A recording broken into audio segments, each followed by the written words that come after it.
स्वागतम। उपस्थित हूँ मैं एक नए वीडियो के साथ। इस वीडियो में हम अव्यय के बारे में जानेंगे। अव्यय क्या है और कैसे इनका प्रयोग होता है। यह कक्षा 6ठी, 7वीं और 8वीं तीनों के लिए महत्वपूर्ण है। परीक्षा में आपसे इससे संबंधित प्रश्न पूछे जाते हैं। तो आइए देखते हैं कि अव्यय हैं क्या, किसे अव्यय कहते हैं और ये शब्द कौन कौन से हैं। अव्यय की जैसी परिभाषा है संस्कृत में, वो है सदृशं त्रिषु लिंगेषु सर्वासु च विभक्तिषु वचनेषु च सर्वेषु यन्यव्येति तदव्ययम्। सदृशम त्रिषु लिंगेषु, तीनों लिंगों में, सर्वासु च विभक्तिषु, सभी विभक्तियों में, वचनेषु, सभी वचनों में, सर्वेषु वचनेषु, सभी वचनों में, यत् न व्येति, जो व्यय नहीं होता है। सदृशम समान होता है, यानी कि त्रिषु लिंगेषु, तीनों लिंगों में, सभी विभक्तियों में और सभी वचनों में जो समान होता है, और यत न व्ययति, जिसका व्यय नहीं होता है, वह अव्यय है। कहने का तात्पर्य यह है कि अव्यय पद या अव्यय शब्द ऐसे शब्द होते हैं जो किसी भी लिंग में या किसी भी विभक्ति में या किसी भी वचन में एक समान ही रहते हैं। वे लिंग, वचन और विभक्ति के अनुसार बदलते नहीं हैं। जैसे बालक शब्द का रूप होता है तो प्रथमा में बनता है बालकः, तृतीया में बालकेन बन जाता है, और अगर वह, ये तो विभक्ति हो गई, अगर पुल्लिंग है तो बालक शब्द बनता है, स्त्रीलिंग है तो बालिका शब्द बनता है। और वचन में अगर एक वचन है तो बालकः बनता है, बहुवचन है तो बालकाः बनता है, द्विवचन है तो बालको बनता है। तो ये बालक शब्द लिंग और विभक्ति वचन के अनुसार परिवर्तित होता है, लेकिन अव्यय शब्द जो हैं वो परिवर्तित नहीं होते हैं, वे एक समान ही रहते हैं, वो बदलते नहीं हैं। व्यय होना का मतलब खर्च हो जाना, उनका उपयोग हो जाना, यानी कि वे, उनका उपयोग होना का तात्पर्य यह है कि किसी विभक्ति में उनका उपयोग हो गया, वचन के अनुसार उनका उपयोग हो गया, तो वे बदल गए, वे परिवर्तित हो गए। लेकिन जिनका परिवर्तन नहीं होता है वे होते हैं अव्यय, इसीलिए उनका नाम ही है अव्यय, क्योंकि वो उपयोग नहीं होते हैं, वे बदलते नहीं किसी के साथ। यहाँ लिखा हुआ है संस्कृत के वे शब्द जो सर्वदा एक जैसे ही रहते हैं, जिनमें विभक्ति, वचन तथा लिंग के आधार पर कोई परिवर्तन नहीं होता है, उन्हें अव्यय कहते हैं। अब हम इसका उदाहरण देख लेते हैं, वे कौन कौन से शब्द हैं जो अव्यय हैं। देखिए, शब्द हैं सर्वत्र।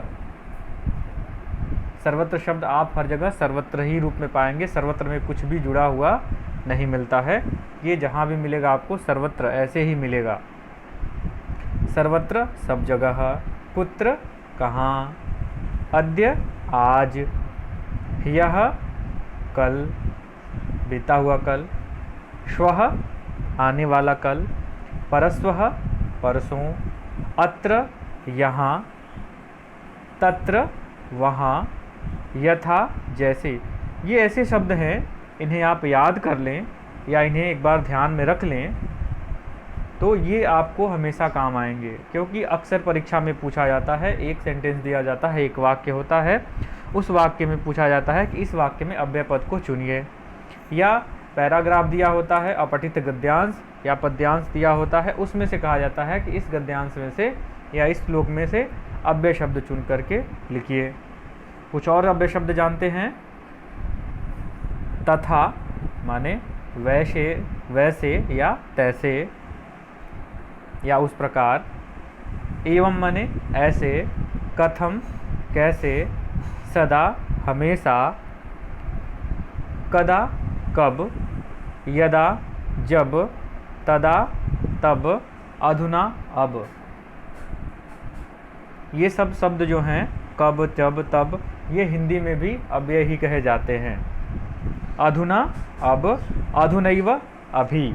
अच्छा, इनका उपयोग तो नहीं होता है कहीं, ये परिवर्तित तो नहीं होते, लेकिन कभी कभी दो अव्यय मिल करके उनमें संधि हो जाती है। दो अव्यय मिल जाते हैं और उनमें संधि हो जाती है। जैसे यहाँ है अधुना एव, ये दोनों शब्द मिले हैं, अधुना एव, दोनों में संधि हो गई है, वृद्धि संधि, और ये नया शब्द बन गया अधुनैव। अधुना माने अब, एव माने ही, अब ही, यानी कि अभी। इसी प्रकार और भी अव्यय शब्द हैं, इन्हें भी हम देख लेते हैं, और आप प्रयास कीजिए कि ये आपके मस्तिष्क में बने रहें, आपको ये कंठस्थ रहें, याद रहें कि ये शब्द अव्यय हैं। कदापि माने कभी भी, यहाँ भी दो अव्यय मिलकर के संधि हुई है, कदा अपि। कदा माने कब, अपि माने भी, कब भी, यानी कभी भी।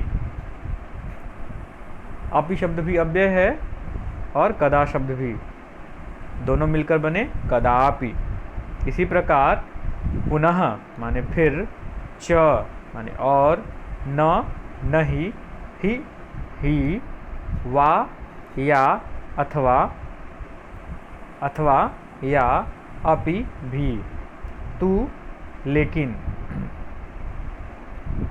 शीघ्रम जल्दी, शनै शनै धीरे धीरे, धिक् धिक्कार है, प्रति और, विना विना, सह साथ, कुतः कहाँ से, नमः नमस्कार, स्वस्ति कल्याण हो। इसके साथ और भी अव्यय शब्द हैं, यदि, तरहि, यदि माने यदि, तरहि माने तो। अब इनका वाक्य में प्रयोग कैसे होता है ये देख लेते हैं।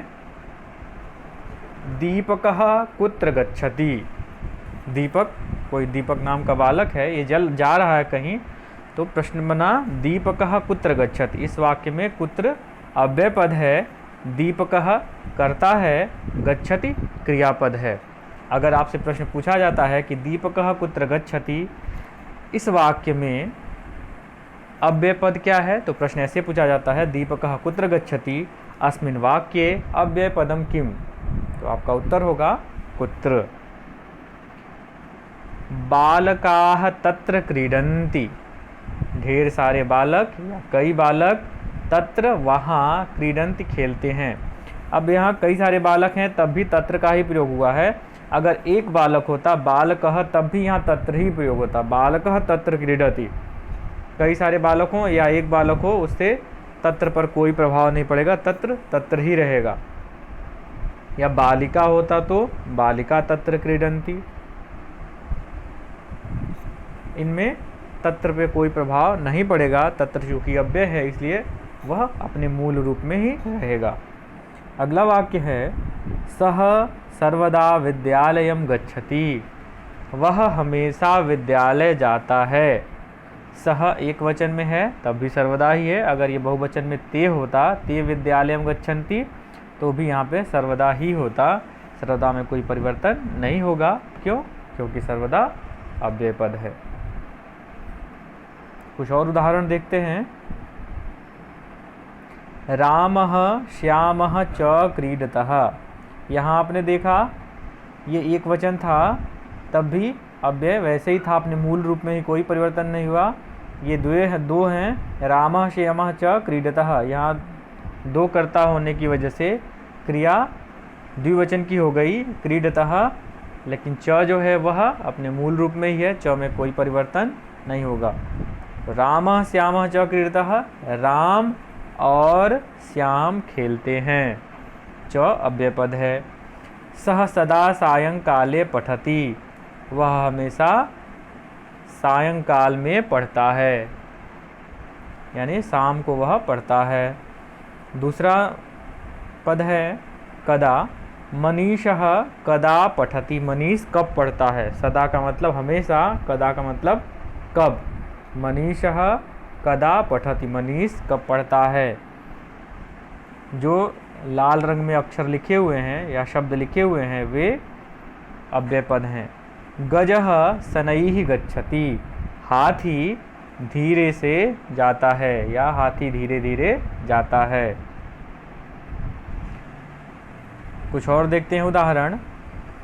वृद्धा नीचैः वदति, वृद्धा वृद्ध महिला, निश्चयी नीचे यानी कि धीरे आवाज़ में, नीची आवाज़ में बदती बोलती है, जोर से नहीं बोलती है बल्कि धीरे से बोलती है, नीची आवाज़ में बोलती है। याना ऊपरी गच्छति, याना लड़की है और वह ऊपर जाती है। ऊपरी, यहाँ नीचे ही, यहाँ ऊपरी, ये दोनों एक दूसरे के विलोम हैं। सॉरी, विलोम इनके ये हैं, अधः ऊपरी, नीचे ही का विलोम होता है उच्चैः। अगर कहते उच्चैः हसति, वृद्धा उच्चैः हसति, तो होता वृद्धा जोर से हंसती है। याना ऊपरी गच्छति, याना ऊपर जाती है, ऊपर शब्द अव्यय है। अधः प्रतीकः, अधः आगच्छति, प्रतीक नीचे आता है, प्रतीकः अधः आगच्छति, प्रतीक नीचे आता है। यहाँ अव्यय सब पद क्या है? अधः।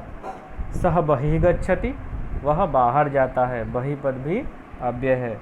तो हमने यहाँ तक देखा कौन कौन से अव्यय? च, सदा, कदा, शनैः, नीचैः, ऊपरी, अधः, बहिः, ये अव्यय पद हैं और इन्हें आप ध्यान में रखिए। अगले वीडियो में किसी और विषय के साथ मिलेंगे, तब तक के लिए धन्यवाद।